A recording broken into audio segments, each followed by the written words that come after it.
नमस्कार Khageshwar recipe and education channel को समस्त दर्शक बंधु मान अनेक अनेक स्वागत जनाऊँगी। आज भिडियो आम जाना ओडिया ग्रामर टॉप सिलेक्टेड केतेगुडी क्वेश्चंस एवं तार आंसर विषय में भिडियोटी स्टार्ट करने पूर्व अनुरोध भिडियोटी भल लगे लाइक टे करदे और जो मैंने मो चैनल नुआ रही हृदय सह सब्सक्राइब करने ता सहित पाखरे बेल आइकन को प्रेस करदे जहाँफल ओटीटी एग्जाम 2025 अपलोड करुवा समस्त भिडियोर नोटिफिकेशन आपण मैंने शीघ्र शीघ्र पाइपर। तेबे भिडियोटी स्टार्ट करिबा। क्वेश्चन 1 विपर्यस्त शब्दर ठीक अर्थटी कौन? विपदरे पड़िथिबा, अलटि जिबा, विशृंखलित होई जिबा, विपदरु मुक्त हेबा। ठीक उत्तरटी हबो विशृंखलित होई जिबा। ऑप्शन सी यार सठिक उत्तर। तापरे क्वेश्चन 2 केउटी ठीक? दूषितीकरण, दूषितीकरण, दोषितीकरण, दोषितीकरण। एठी ठीक आंसर हबो ऑप्शन बी दूषितीकरण। क्वेश्चन 3 एकाम्रे कोणार्के जा कीर्ति भास्वर एई पंक्ति पई केउटी उपयुक्त पंक्ति? ए दिशार तपस्वी तुम्हे वज्रसार, बी उत्कल उदय अचले भास्कर, सी यज्ञपुत्र तुम्हे सेही उत्कलर, डी हेले भारतर द्वितीय भास्कर। ठीक उत्तरटी हबो ऑप्शन सी यज्ञपुत्र तुम्हे सेही उत्कलर। तापर क्वेश्चन 4 केउ रचनाटी मधुसूदन रावकर? उत्कल गाथा, महाजात्रा, उत्कल लक्ष्मी, चिलिका। एठी ठीक उत्तरटी हबो ऑप्शन ए उत्कल गाथा। क्वेश्चन 5 देखी नाही केते दिनु खंडगिरी कवितार कविंकर केउ मनोभाव मुख्यतः प्रकाश पाइछि? अतीत प्रीति, स्वदेश प्रीति, प्रकृति प्रीति, इतिहास प्रीति। ठीक उत्तर हबो ऑप्शन बी स्वदेश प्रीति। तापरे क्वेश्चन 6 समश्रेणीर होई नथिबा शब्दपुंज को चिन्हाओ। जीर्ण कुटीर, बाधका शिशु, श्यामराग, कंकालर मूर्ति। ठीक उत्तरटी हबो ऑप्शन सी श्यामराग। तापरे क्वेश्चन 7 कला मारिकरे कवितार मुख्य भाव कौन? ईश्वर भक्ति, करुणा भाव, विषाद भाव, संतान स्नेह। ठीक उत्तरटी हबो ऑप्शन डी संतान स्नेह। तापरे क्वेश्चन 8 गणु गरजी उठिब झड़ रो ठीक अर्थटी कौन? गड़रू तोफान माड़ी आसिबो, गड़रू विवाद माड़ी आसिबो, गड़रू हत्या माड़ी आसिबो, गड़रू विप्लवर वार्ता माड़ी आसिबो। ठीक उत्तरटी हबो ऑप्शन डी गड़रू विप्लवर वार्ता माड़ी आसिबो। तापरे क्वेश्चन 9 केउ उक्तिटी खाप खाउ नै? प्रबल स्रोतस्विनी, बी क्षुब्ध जलधारा, सी अच्छी क्षुद्र प्रदीप शिखा, डी विराट तरु। एठी ठीक उत्तरटी हबो ऑप्शन बी क्षुब्ध जलधारा। क्वेश्चन 10 केउटी समपर्यायर नुहे? मेदिनीपुर, कुजंग, कनिका, ढेंकानाल। एठी ठीक उत्तरटी हबो ऑप्शन ए मेदिनीपुर। तापरे क्वेश्चन 11 केउटी समपर्यायर नुहे? तपस्विनी, अर्घ्यथाली, प्रणय बल्लरी, किचक बद्ध। एठी ठीक उत्तरटी हबो ऑप्शन बी अर्घ्यथाली। क्वेश्चन 12 गौरीशंकर देश पई बहुत काम करछंती एही वाक्य रे देश पई पदान्वय करिवारे केउठी त्रुटि रहिछि देखाओ। ए जातिवाचक विशेष, बी क्लिपलिंग, सी एकवचन, डी रे अछि द्वितीय विभक्ति। एठी ठीक उत्तरटी हबो ऑप्शन डी द्वितीय विभक्ति। क्वेश्चन 13 सरल वाक्यटी को चिन्हाओ। ए राजा से क्षतटी को पुरस्कार करी धोई दे निजर रुमाल एवं सन्यासी गामुछारे ताहाको उत्तम रूपे बांधिदेले, बी जेमिति काम सेमिति फल, सी से भात खाइलेनी कि फलमूल भी खाइलेनी, डी रे अछि तुम भौणी जीए रेभेन्सा रे पढ़े मोर बड़ सांग। एठी ठीक उत्तरटी हबो ऑप्शन ए राजा से क्षतटी को परिष्कार करी धोईदेले निजर रुमाल एवं सन्यासी गामुछारे ताकू उत्तम रूपे बांधिदेले। क्वेश्चन 14 जीता जलिकी विदेश पठेला एठारे पठेला की प्रकार क्रिया? ऑप्शन ए शब्दज क्रिया, बी मिश्र क्रिया, सी प्रयोग क्रिया, डी अकर्मक क्रिया। ठीक उत्तरटी हबो ऑप्शन सी प्रयोग क्रिया। क्वेश्चन 15 परिचित शब्द परे केउ शब्दटी रहिबा उचित नुहे? मुह, कंठ, हस, निद। ठीक उत्तरटी हबो ऑप्शन डी निद। तापरे क्वेश्चन 16 ଯେଉଁଟି ମେଳ ଖାଉନାହିଁ ଚିହ୍ନାଅ ସୁଖ ଦୁଃଖ ଅଳୁଅ ଅନ୍ଧାର ଗଛଲତା ଜନ୍ମ ମରଣ। ଠିକ୍ ଉତ୍ତର ହେବ ଅପସନ୍ ସି ଗଛ ଲତା। ତାପରେ ଯେଉଁଟି ବିଶେଷଣ ନୁହେଁ ଚିହ୍ନାଅ ବର୍ଣ୍ଣନୀୟ ବିଜୟୀ କ୍ଲେଶ ଅକର୍ମଣ୍ୟ। ଏଠି ଠିକ୍ ଉତ୍ତରଟି ହେବ ଅପସନ୍ ସି କ୍ଲେଶ। କ୍ୱେଶ୍ଚନ୍ 18 ଜନୈକ ପାଇଁ କେଉଁ ସନ୍ଧିଟି ଠିକ୍? ଜନଯୋଗ ଇକ ଜନଯୋଗ ଏକ ଜନଯୋଗ ଐକ ଡିରେ ଅଛି ଜନଯୋଗ ଇକ। ଏଠି ଠିକ୍ ଉତ୍ତର ହେବ ଅପସନ୍ ବି ଜନଯୋଗ ଏକ। ତାପରେ କ୍ୱେଶ୍ଚନ୍ 19 ନିଆଁ ଖୁଣ୍ଟା କି ପ୍ରକାର ପତ୍ରିକା ଥିଲା? ସମାଲୋଚନା ବ୍ୟଙ୍ଗଧର୍ମୀ ବି ସାହିତ୍ୟଧର୍ମୀ ସି ଖେଳଧର୍ମୀ ଡି ଫିଲ୍ମ ଓ ମନୋରଞ୍ଜନ ଧର୍ମୀ। ଠିକ୍ ଉତ୍ତରଟି ଅପସନ୍ ଏ ସମାଲୋଚନା ବ୍ୟଙ୍ଗଧର୍ମୀ। କ୍ୱେଶ୍ଚନ୍ 20 ୟାଙ୍କର ତ ଐରି ଖପରା ବୈରୀ ବା ଏହାର ସଠିକ୍ ଅର୍ଥ କ'ଣ? ଏ ଏମାନେ ସମସ୍ତଙ୍କ ଶତ୍ରୁ ବି ଏମାନେ ଖୁବ୍ ଗରିବ। ତାପରେ ସିରେ ଅଛି ଏମାନେ ଖରା ବର୍ଷାକୁ ଡରନ୍ତି ଡି ଏମାନେ ନିକମା। ଏଠି ଠିକ୍ ଆନ୍ସର୍ଟି ହେବ ଅପସନ୍ ବି ଏମାନେ ଖୁବ୍ ଗରିବ। କ୍ୱେଶ୍ଚନ୍ 21 ଅର୍ଦ୍ଧ ଶତାବ୍ଦୀର ଓଡ଼ିଶା ଓ ତହିଁରେ ମୋ ସ୍ଥାନ ବହିର ଲେଖକ କିଏ? ଏ ଆଚାର୍ଯ୍ୟ ହରିହର ଦାସ ବି ଉତ୍କଳମଣି ଗୋପବନ୍ଧୁ ଦାସ ସି ପଣ୍ଡିତ ନୀଳକଣ୍ଠ ଦାସ ଡି ପଣ୍ଡିତ ଗୋଦାବରୀଶ ମିଶ୍ର। ଠିକ୍ ଉତ୍ତର ହେବ ଅପସନ୍ ଡି ପଣ୍ଡିତ ଗୋଦାବରୀଶ ମିଶ୍ର। କ୍ୱେଶ୍ଚନ୍ 22 ଗଠନ ଦୃଷ୍ଟିରୁ କେଉଁ ରୂଢ଼ିଟି ମେଳ ଖାଉନାହିଁ? ଏ କାଚ କେନ୍ଦୁ ଭଳିଆ ପାଣି ବି ଚୋରକୁ ମାନ କରି ଖପରାରେ ଖାଇବା ସି ବୁଦ୍ଧିବାଟ ନ ଦିଶିବା ଡି କୋଠିନିଧି ପାଇବା। ଠିକ୍ ଉତ୍ତର ହେବ ଅପସନ୍ ଏ କାଚ କେନ୍ଦୁ ଭଳିଆ ପାଣି। କ୍ୱେଶ୍ଚନ୍ 23 କେଉଁ ରଚନାଟି ମିଶୁନାଇ ଚିହ୍ନାଅ? ଏ ମାନସରୋବର ବି ପ୍ରତିଜ୍ଞା ସି ରଙ୍ଗଭୂମି ଡି କର୍ମଭୂମି। ଠିକ୍ ଉତ୍ତର ହେବ ଅପସନ୍ ଏ ମାନସରୋବର। ତାପରେ କ୍ୱେଶ୍ଚନ୍ 24 କେଉଁଟି କୃଦନ୍ତ ଶବ୍ଦ ନୁହେଁ? ପାଉଣା ଧରାଳି ପାହାଡ଼ିଆ ମାପୁଣି। ଠିକ୍ ଉତ୍ତର ହେବ ଅପସନ୍ ସି ପାହାଡ଼ିଆ। ତାପରେ କ୍ୱେଶ୍ଚନ୍ 25 କେଉଁଟି ବିବୃତ୍ତି ସୂଚକ ବାକ୍ୟ? ମଲ୍ଲିଫୁଲ ରାତିରେ ଫୁଟେ ମଲ୍ଲିର ମହକ କେଡ଼େ ମଧୁର। ତାପରେ ମଲ୍ଲିଫୁଲ କେଉଁଠୁ ପାଇଲ ତୁମେ ମଲ୍ଲିଫୁଲ ଛିଣ୍ଡାଇବା ଉଚିତ ନୁହେଁ। ଏଠି ସଠିକ୍ ଉତ୍ତରଟି ହେବ ଅପସନ୍ ଏ ମଲ୍ଲିଫୁଲ ରାତିରେ ଫୁଟେ। ତାପରେ କ୍ୱେଶ୍ଚନ୍ 26 ସେ ଆଲୋକ ପାଇ ମହାସମୁଦ୍ର ସେ ଆଲୋକ କାହାକୁ ବୁଝାଉଛି? ସୂର୍ଯ୍ୟର ଆଲୋକ ଶୋଭାର ଆଲୋକ ତାରାର ଆଲୋକ ଚନ୍ଦ୍ରର ଆଲୋକ। ଠିକ୍ ଉତ୍ତର ହେବ ଅପସନ୍ ବି ଶୋଭାର ଆଲୋକ। ତାପରେ କ୍ୱେଶ୍ଚନ୍ 27 ହେଲେ ଭାରତର ଦ୍ୱିତୀୟ ଭାସ୍କର ଏହାର ଅର୍ଥ କ'ଣ? ଏ ତୁମେ ଅନ୍ୟତମ ଜ୍ୟୋତିର୍ବିଦ ଭାସ୍କରାଚାର୍ଯ୍ୟ ହେଲ ବି ତୁମେ ଅନ୍ୟତମ ଭାସ୍କର ଅର୍ଥାତ୍ ସୂର୍ଯ୍ୟ ହେଲ ସି ତୁମେ ଅନ୍ୟତମ ଭାସ୍କର ବା ଶିଳ୍ପୀ ହେଲ ଡି ତୁମେ ଅନ୍ୟତମ ଜ୍ୟୋତିଷ୍କ ହେଲ।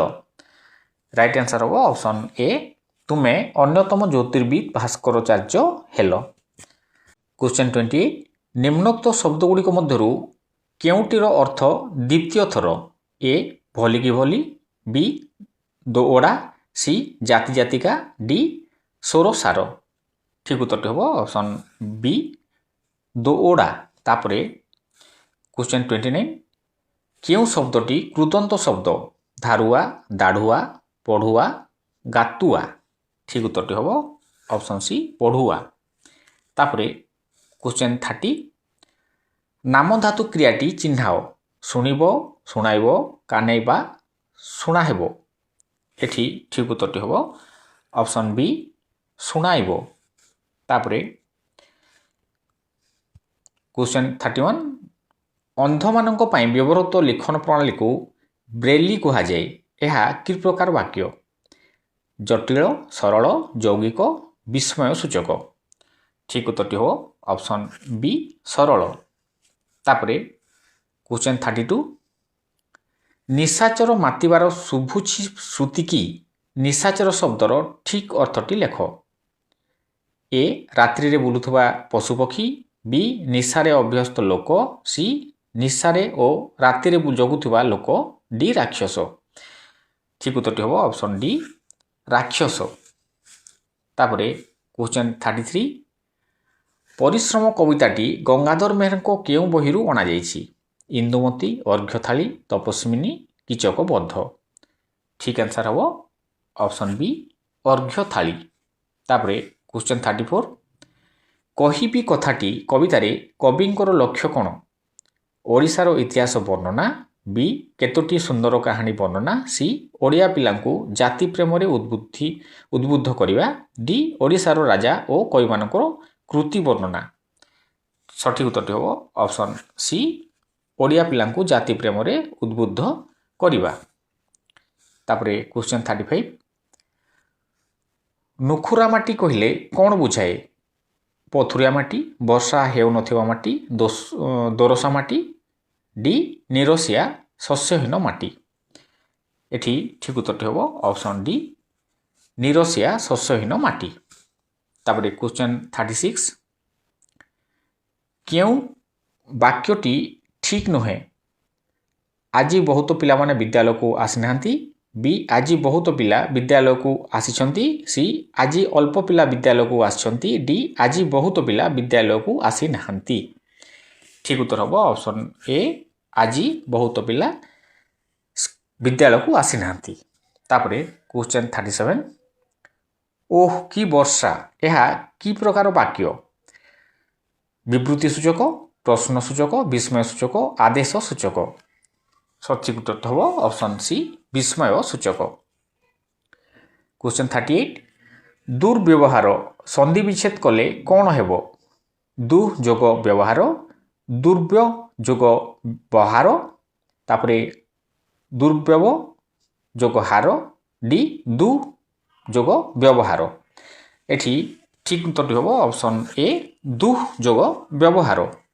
ତାପରେ କୋଶ୍ଚେନ୍ 39 କେଉଁଟି ଠିକ୍?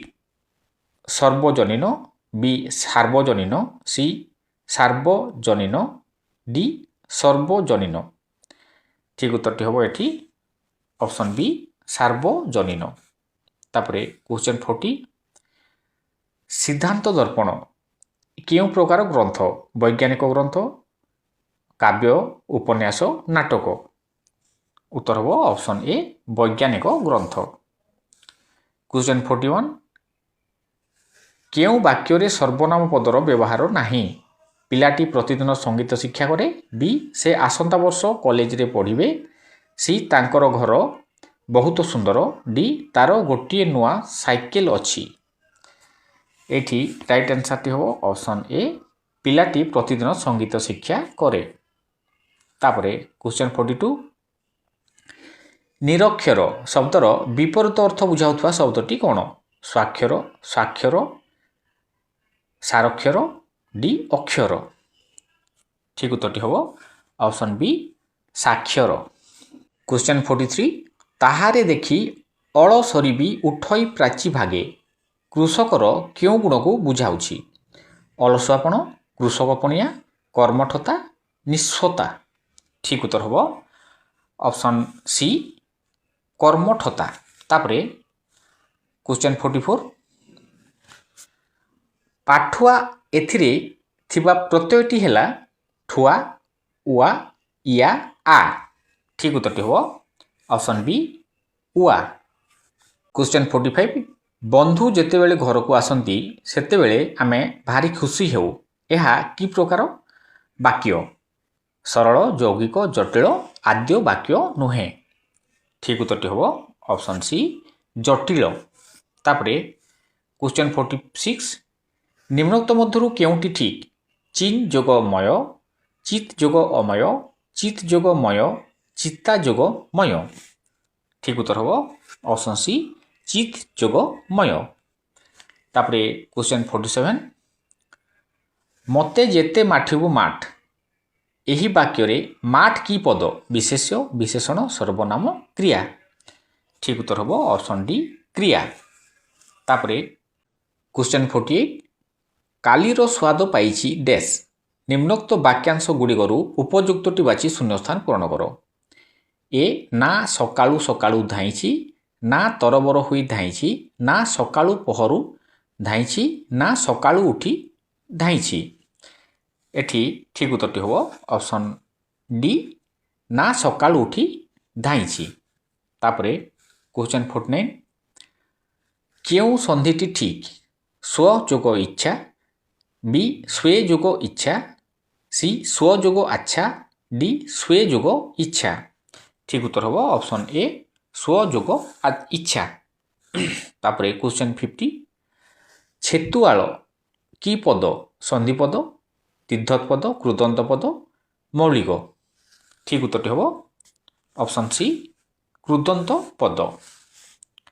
ତାପରେ କ୍ୱେଶ୍ଚନ୍ 51 ଚାରିଜଣ ପିଲା ବଜାରକୁ ଯାଆନ୍ତୁ। ଏହା କି ପ୍ରକାର ବାକ୍ୟ? ଏ ବିବୃତ୍ତି ସୂଚକ, ବି ବିସ୍ମୟ ସୂଚକ, ଅନୁଜ୍ଞା ସୂଚକ, ପ୍ରଶ୍ନ ସୂଚକ। ଏଠି ଠିକ୍ ଉତ୍ତରଟି ହେବ ଅପସନ୍ ସି ଅନୁଜ୍ଞା ସୂଚକ। ତାପରେ କ୍ୱେଶ୍ଚନ୍ 52 କେଉଁଟି କୃଦନ୍ତ ଶବ୍ଦ ନୁହେଁ? ପାଉଣା, ମାଗୁଣି, ଧରାଳି, ପାହାଡ଼ିଆ। ଠିକ୍ ଉତ୍ତର ହେବ ଅପସନ୍ ଡି ପାହାଡ଼ିଆ। ତାପରେ କ୍ୱେଶ୍ଚନ୍ 53 ନିମ୍ନୋକ୍ତ ମଧ୍ୟରୁ ଛନ୍ଦଯୁଗର କବି କିଏ? ଏ ଗଙ୍ଗାଧର ମେହେର, ବି ରାଧାନାଥ ରାୟ, ତାପରେ ସି ଅଛି ଗୋପବନ୍ଧୁ ଦାସ, ଡି ଅଭିମନ୍ୟୁ ସାମନ୍ତ ସିଂହାର। ଏଠି ଠିକ୍ ଉତ୍ତରଟି ହେବ ଅପସନ୍ ଡି ଅଭିମନ୍ୟୁ ସାମନ୍ତ ସିଂହାର। ତାପରେ କ୍ୱେଶ୍ଚନ୍ 54 କେଉଁଟି ଠିକ୍? ଅନ୍ନପୂର୍ଣ୍ଣା, ବି ଅନ୍ନପୂର୍ଣ୍ଣା, ସି ଅନ୍ନପୂର୍ଣ୍ଣା, ଡି ଅନ୍ୟପୂର୍ଣ୍ଣା। ଏଠି ଠିକ୍ ଉତ୍ତରଟି ହେବ ଅପସନ୍ ଏ ଅନ୍ନପୂର୍ଣ୍ଣା। କ୍ୱେଶ୍ଚନ୍ 55 ସୁନ୍ଦର ଯୋଗ ଜ ଠିକ୍ ତଦ୍ଧିତ ଶବ୍ଦଟି ବାଛ। ସୁନ୍ଦରତା, ସୌନ୍ଦର୍ଯ୍ୟ, ସୌନ୍ଦର୍ଯ୍ୟ, ସୌନ୍ଦର୍ଯ୍ୟତା। ଏଠି ଠିକ୍ ଉତ୍ତର ହେବ ଅପସନ୍ ବି ସୌନ୍ଦର୍ଯ୍ୟ। ତାପରେ କ୍ୱେଶ୍ଚନ୍ 56 ଭୁଲ ବାକ୍ୟଟିକୁ ଚିହ୍ନାଅ। ଲୋକଟିଏ ଆପଣଙ୍କୁ ଖୋଜୁଥିଲେ ପାଇଲେ, ବି ଗୋଟିଏ ଲୋକ ଆପଣଙ୍କୁ ଖୋଜୁଥିଲା ପାଇଲା, ସି ଗୋଟିଏ ଲୋକଟିଏ ଆପଣଙ୍କୁ ଖୋଜୁଥିଲା ପାଇଲା। ତାପରେ ଡିରେ ଅଛି ଯେଉଁ ଲୋକଟି ଆପଣଙ୍କୁ ଖୋଜୁଥିଲା ପାଇଲା। ଏଠି ଠିକ୍ ଆନ୍ସର୍ଟି ହେବ ଅପସନ୍ ସି ଗୋଟିଏ ଲୋକଟିଏ ଆପଣଙ୍କୁ ଖୋଜୁଥିଲେ ପାଇଲା। ତ ଆଜିର ଭିଡ଼ିଓରେ ଏତିକି ଥିଲା। ପୁଣି ଦେଖା ହେବ ନେକ୍ସଟ ଭିଡ଼ିଓରେ ଆସନ୍ତାକାଲି ସନ୍ଧ୍ୟା 6ଟା ବେଳେ। ନମସ୍କାର, ଧନ୍ୟବାଦ।